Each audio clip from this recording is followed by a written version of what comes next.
ಮತ್ತು ಸಿದ್ದರಬೆಟ್ಟದ ಬಾಳೆಹೊನ್ನೂರು ಮಠದ 18ನೇ ವರ್ಷದ ವಾರ್ಷಿಕೋತ್ಸವದ ಅಂಗವಾಗಿ ಜಗದ್ಗುರು ರೇಣುಕಾಚಾರ್ಯರ ಜಗಜ್ಯೋತಿ ಬಸವೇಶ್ವರರ ಜಯಂತಿ ಹಾಗೂ ಉಚಿತ ಸಾಮೂಹಿಕ ವಿವಾಹ ಜನಜಾಗೃತಿ ಧರ್ಮ ಸಮಾರಂಭ ಆಯೋಜನೆ ಎಂದು ಸಿದ್ದರಬೆಟ್ಟದ ಶ್ರೀಮಠದ ಶ್ರೀ ವೀರಭದ್ರ ಶಿವಾಚಾರ್ಯ ಸ್ವಾಮೀಜಿ ತಿಳಿಸಿದರು.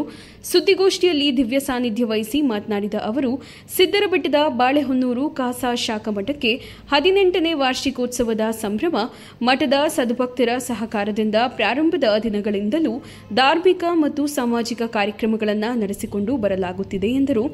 ದೇಶದ ಸಂಸ್ಕೃತಿಯನ್ನು ಯುವಜನತೆಗೆ ತಿಳಿಸುವ ನಿಟ್ಟಿನಲ್ಲಿ ಜೂನ್ 8ರಂದು ಪುಸ್ತಕದ ದಾಸೋಹವನ್ನು ಏರ್ಪಡಿಸಿದ್ದು, ಇದರ ಉದ್ದೇಶ ಮಕ್ಕಳು ಮೊಬೈಲ್ ಗೀಳಿನಿಂದ ಹೊರಬಂದು ಪುಸ್ತಕದ ಕಡೆ ಗಮನ ಹರಿಸಲಿ ಎಂಬುದು. ಹಾಗಾಗಿ ಪ್ರತಿ ವರ್ಷ 10,000ಕ್ಕೂ ಅಧಿಕ ಪುಸ್ತಕವನ್ನು ಮಕ್ಕಳಿಗೆ ಹಾಗೂ ಯುವಕರಿಗೆ ಶಿಕ್ಷಣಕ್ಕೆ ಹಾಗೂ ಸ್ಪರ್ಧಾತ್ಮಕ ಪರೀಕ್ಷೆ ಉಪಯುಕ್ತವಾಗಲೆಂದು ಕಳೆದ 3 ವರ್ಷದಿಂದಲೂ ವಿತರಣೆ ಮಾಡಲಾಗುತ್ತಿದೆ ಎಂದು ಹೇಳಿದರು.